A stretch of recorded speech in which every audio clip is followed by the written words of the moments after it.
ndiye kielelezo. Anasema mtu asipozaliwa mara ya pili hawezi kuuona ufalme wa Mungu.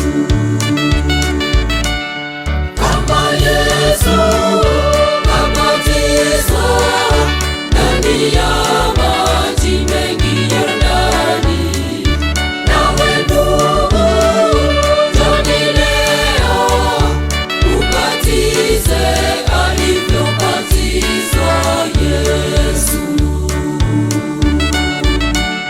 Kama Yesu kabatizwa ndani ya maji mengi Yordani, nawe ndugu njoni leo ubatize alivyobatizwa Yesu.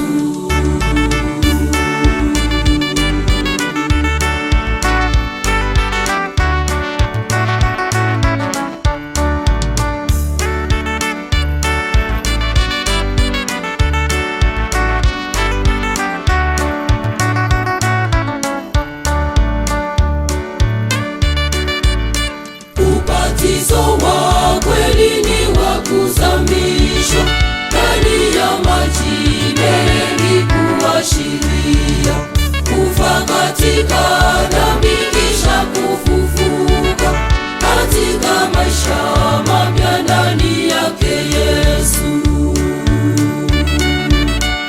Ndugu, kama umemkubali Yesu kama Mwokozi pekee wa maisha yako, njoo upate ubatizo wa maji mengi.